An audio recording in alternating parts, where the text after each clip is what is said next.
अस्सलाम वालेकुम नाज़रीन, पल पल न्यूज के न्यूज रूम से मैं हूं आपके साथ नदीम अकरम।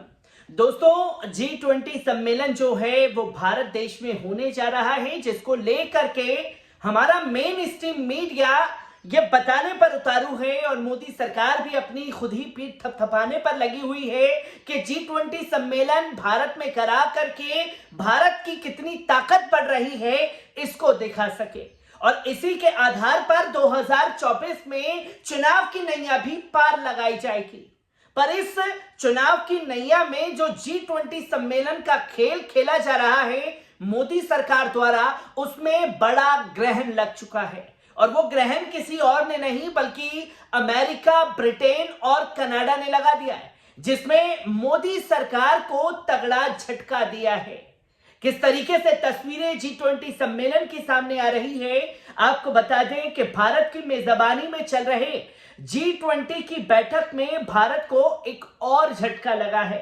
सूत्रों के अनुसार ग्रुप ऑफ 7 यानी कि G7 के देशों ने रूस से तीखे मतभेदों के कारण फैमिली फोटो में शामिल होने से साफ तौर पर इनकार कर दिया है। इससे पहले यूक्रेन मुद्दे पर मतभेद होने के कारण निजी कारणों का हवाला देते हुए जापान और दक्षिण कोरिया जैसे अहम देशों ने विदेश मंत्री बैठक में ही आने से इनकार कर दिया था। मतलब देश में जापान और दक्षिण कोरिया के विदेश मंत्रियों ने ही भारत आने से साफ तौर पर इनकार कर दिया था। और अब जो G20 सम्मेलन की आप तमाम देशों के बड़े बड़े प्रतिनिधित्व जब होते हैं तो एक ग्रुप फोटो देखते हैं। वो फोटो सेशन के लिए साफ तौर पर कनाडा, अमेरिका ने और ब्रिटेन ने मना कर दिया है, जिसकी तस्वीरें लोगों के सामने आई हैं।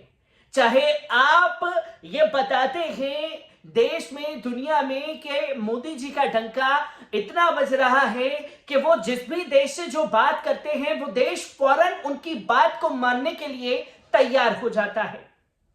यहां रूस यूक्रेन की जंग के दौरान भी हमारी मेन स्ट्रीम मीडिया ने तो ये तक खबर चलाई थी कि देश के प्रधानमंत्री ने रूस के राष्ट्रपति पुतिन को कॉल किया और फोन नहीं उठाया गया।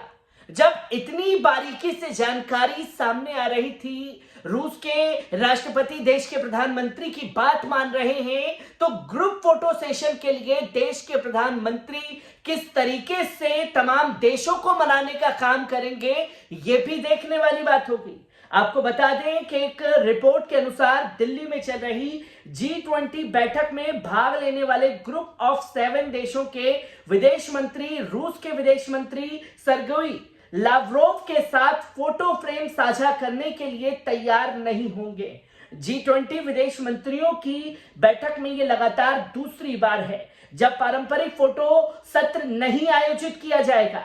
G20 देशों में America, Britain, Canada, France, Germany, Italy और जापान शामिल है। सूत्रों के अनुसार G7 ने यह निर्णय यूक्रेन में जारी रूस के हमले और रूस से तीखे मतभेदों के कारण लिया है। इसी के साथ साथ सूत्रों के अनुसार यह भी बताया जा रहा है कि G7 देशों ने यह फैसला किया है कि रूसी विदेश मंत्री सर्गेई लावरोव जब G20 सत्र को संबोधित करेंगे तो वो उसका बहिष्कार करेंगे। वो उस मीटिंग में शामिल नहीं होने वाले जब वो भाषण देंगे, बल्कि उनके मंत्री उन सत्रों के दौरान वहीं रुकेंगे, लेकिन ग्रुप फोटो में शामिल नहीं होंगे, जिससे ये देश ये करके रूस को एक कड़ा मैसेज देने की कोशिश कर रहे हैं। पर रूस अपना प्रतिनिधित्व दुनिया में बचाता हुआ, दिखाता हुआ अक्सर दिखाई दे रहा है। इससे पहले भी 2022 में इंडोनेशिया के बाली में आयोजित हुए G20 सम्मेलन में भी G7 देशों के विदेश मंत्रियों ने फैमिली फोटो में शामिल होने से इनकार कर दिया था। समिट में रूसी राष्ट्रपति व्लादिमीर पुतिन के बजाय रूसी विदेश मंत्री लावरोव के शामिल होने के बावजूद इंडोनेशिया के पूरे शिखर सम्मेलन के दौरान एक भी फैमिली फोटो सत्र नहीं हो पाया था। इस पर भारत के विदेश मंत्री एस जयशंकर ने गुरुवार को पत्रकारों के सवालों का जवाब देते हुए कहा कि भू राजनीतिक तनाव ने G20 की बैठकों को प्रभावित कर रखा है। उन्होंने कहा कि ये बैठकें भू राजनीतिक तनाव से प्रभावित थी। पीएम मोदी ने आग्रह किया है कि मीटिंग के दौरान जो कमरे में नहीं थे उनके प्रति भी हमारी जिम्मेदारी है। हम सभी को भारत की सभ्यता से प्रेरणा लेनी चाहिए, जो कि एस जयशंकर को साफ तौर पर देश के प्रधानमंत्री श्री नरेंद्र मोदी जी ने निर्देश दिया है कि जब कोई देश रुख कर रहा होगा या कड़ा रुख उस देश के लिए जता रहा होगा तो हमारी भूमिका बनती है कि हम सबको मनाएं और उसी मीटिंग में बैठाएं। इसी के साथ साथ आपको बता दें कि रूसी विदेश मंत्री ने कहा कि पीएम मोदी ने दुनिया भर की स्थितियों का आकलन किया है। मोदी सिर्फ कुछ विशेष परिस्थितियों के बारे में बात नहीं कर रहे थे, क्योंकि पश्चिमी देश भू राजनीतिक स्थिति को विभाजित करने की कोशिश कर रहे हैं। लेकिन पीएम मोदी ने एक बड़े वैश्विक परिदृश्य आकलन पेश किया है। आपको बता दें कि प्रेस को संबोधित करते हुए सर्गेई लावरोव ने कहा कि संयुक्त राष्ट्र सुरक्षा परिषद में सुधार की बहुत जरूरत है। यूक्रेन के साथ युद्ध को लेकर उन्होंने कहा कि यह संयुक्त राष्ट्र के चार्टर में है कि प्रत्येक देश को दूसरे देश की संप्रभुता और क्षेत्रीय अखंडता का पालन करना चाहिए। तो वहीं सर्गेई लावरोव ने कहा कि पश्चिम देश इस युद्ध की कई वर्षों से तैयारी कर रहे थे, इसलिए वे यूक्रेन को हथियार दे रहे हैं, जिसकी तस्वीरें लोगों के सामने आई। तो वहीं विदेश मंत्री की बैठक में दक्षिण कोरिया के विदेश मंत्री घरेलू दायित्वों के कारण बैठक में हिस्सा लेने के लिए भारत नहीं आए हैं।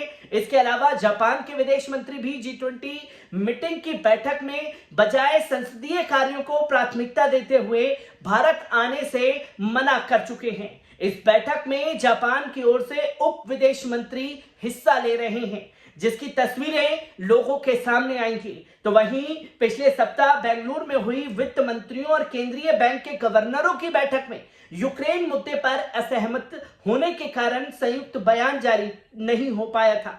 दिल्ली में हो रही विदेश मंत्रियों की बैठक में भी यूक्रेन का मुद्दा पूरी तरीके से हावी है। पिछले बैठक में संयुक्त बयान नहीं जारी होने के कारण इस बैठक में सहमति बनाकर संयुक्त बयान जारी करने पर भारत काफी दबाव डाल रहा है। तो वहीं पिछले सप्ताह बेंगलुरु में G20 की बैठक में संयुक्त बयान पर रूस और चीन ने साफ तौर पर तस्वीरों का जिक्र किया था। युद्ध से संबंधित 2 पैराग्राफी पर आपत्ति जताई थी, जिस कारण से साझा बयान जारी नहीं हो पाया था। यानी कि G20 सम्मेलन के लिए किस तरीके से देश के प्रधानमंत्री जद्दोजहद करते हुए दिखाई दे रही हैं तमाम देशों के लिए, वो तस्वीरें लोगों के सामने आ रही है।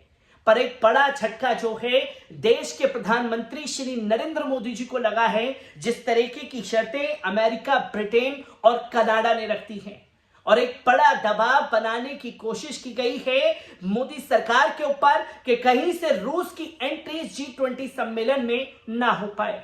पर देश के प्रधानमंत्री रूस के साथ कंधे से कंधा मिला करके खड़े हुए हैं। इसकी तस्वीरों को वो साफ कर चुके हैं। हर एक तस्वीर को आप लोगों के साथ साझा करता रहूंगा। दीजिए इजाजत।